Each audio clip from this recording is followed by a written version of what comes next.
Hi, ladies and dudes. This is Rebecca Lynn Barkley, aka Boobop 1970. This is my review for a day. And today's review, ladies and dudes, well, my friends, it's that time for another movie review. And this movie review will give you a big giant chill to the bone. Ooh, I'm so scared. And yes, ladies and dudes, I finally got the book called A Monster Calls. I haven't read the book yet, but I will read this book today, hopefully, if you know what I mean. But anyway, ladies and dudes, it's time for my next movie review called The Woman in Black. Yes, it's a very haunting movie, and I think this movie is one of the most underrated films that came in the year of 2012. Oh, yes. Very haunting and chilling. Alright, ladies and dudes, let's go ahead and get this movie review going. Called The Woman in Black. And it's my 55th movie review.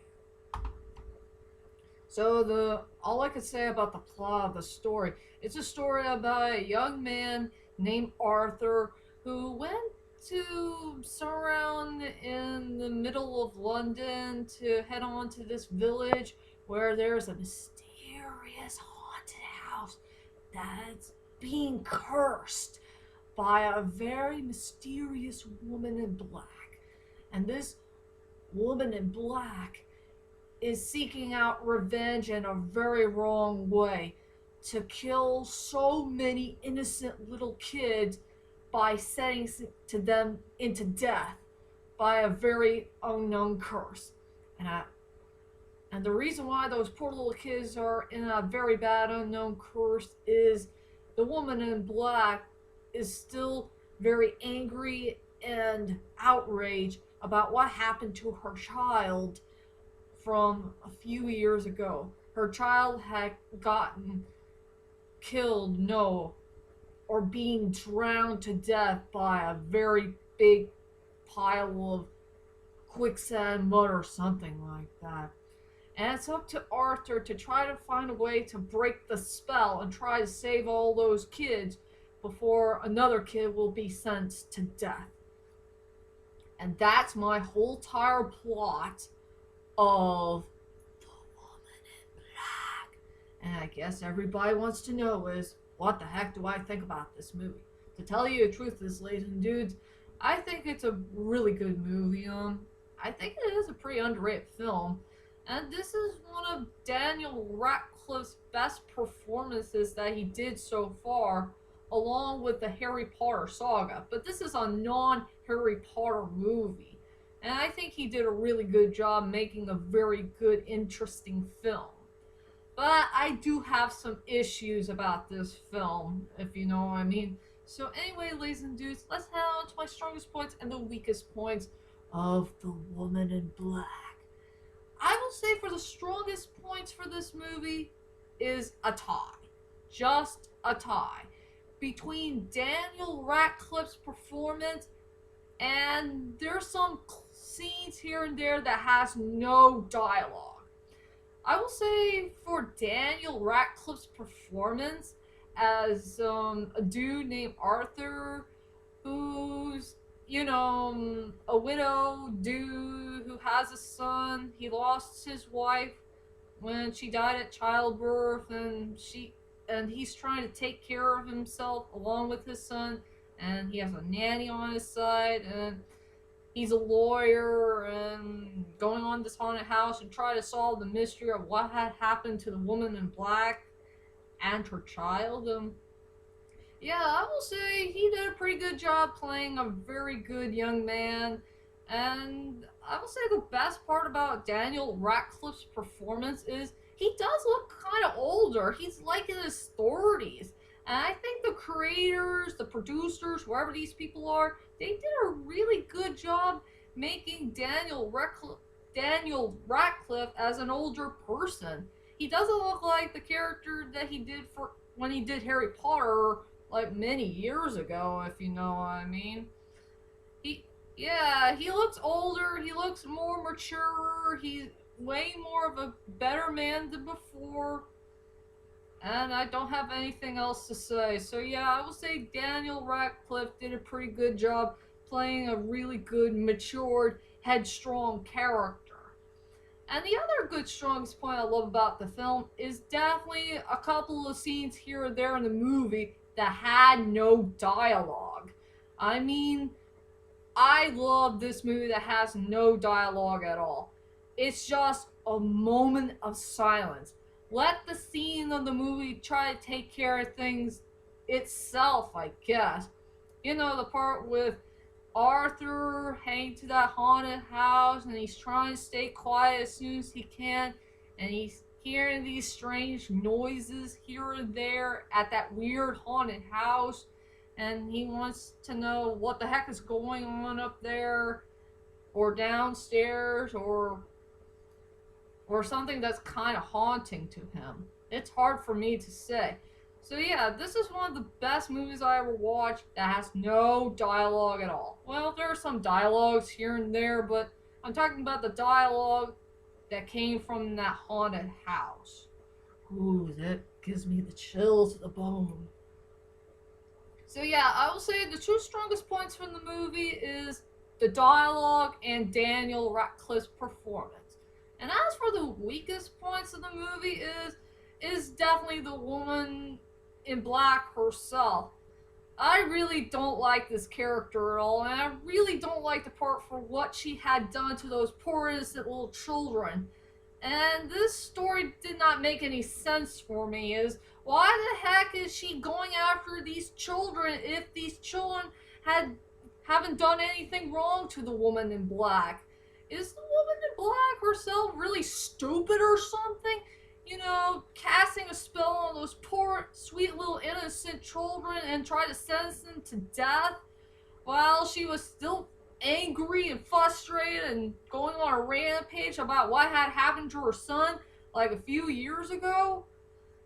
Yeah, it really doesn't make any sense. I don't know why the woman in black is doing such bad things on those poor innocent little children by sentencing them to death. Like, one kid is going to be drowned in the beach, or there's these poor three little girls who are trying to play tea party, and they went to the window and fall off into a cliff, and there's one little girl who died, who drank something, and blood coughing out of her mouth. Dang, that was way too scary. I will never forgive the woman in black for what she had done to those poor innocent little kids if those sweet little innocent kids haven't done anything wrong to the woman in black, if they never got a chance to get to know this mysterious woman in black who's really a ghost. Yeah, it doesn't make any sense. You could say this is the main plot hole of the movie, if you know what I mean. I know it needs to be a scary film and all that stuff, but I wish this story should make a little bit more sense. Is why is the woman in black going after these children? It doesn't seem right. The only kids who survived in the movie were these two little boys who is with that girl with the red hair. You know, it's around during in the near middle of the film, if you know what I mean. So yeah, those two little boys were the only ones who survived. As for those other kids, they died. I feel kind of sorry for them. This is so wrong in so many ways. So I will say the major weak point of the movie is there's a plot hole that makes no sense, and I can't stand the woman in black, the female villain herself. And now let's go on to the characters in the movie. I only got three good characters that are definitely the best parts of the movie.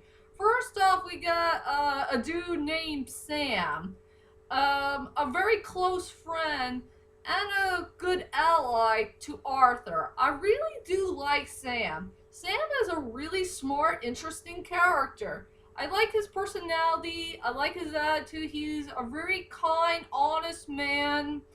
I love the character development and chemistry between him and Arthur, and he's a really nice guy. He did help out Arthur with the big giant problem that's going on in the village and all that stuff. So yeah, Sam is a pretty interesting character overall. And I also like that dog.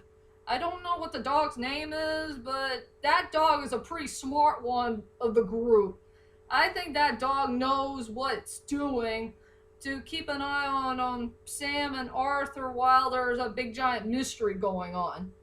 That dog is very smart and brave, and I don't have anything else to say about that dog. I love that dog overall. And as for Arthur, Arthur played by Daniel Radcliffe, and here he is on the DVD cover. Yeah, I will say Arthur is a pretty interesting character. He's a really fantastic protagonist in this movie. I really do love his storyline. I love his personality and attitude. This is Daniel Radcliffe's most mature performance, and I do love the part where he's trying to solve the mystery and try to find a way to break the curse on time so the woman in black will never chase after these kids ever again for many years to come, I guess. And I don't have anything else to say, so I'll go ahead and tell you about my final thoughts of The Woman in Black. Overall, The Woman in Black is a pretty good movie, and I know it's based by a book, but it does have a few flaws here and there. Mostly the storyline's pretty good. The characters, I guess hit and miss. I do like the special effects. The score is pretty haunting, and the movie is pretty haunting itself. And this is one of Daniel Radcliffe's best movies so far, along with the Harry Potter saga. I think that's it. That's all I could say. So I will say for my rating for 1 to 10, I give it an 8 out of 10. So go ahead and check out this movie if you wish, but I want to warn you right now, beware of that woman in black. I don't want anybody or anyone to hunt me down and try to take me down to the count, or for you guys too. Hard to say.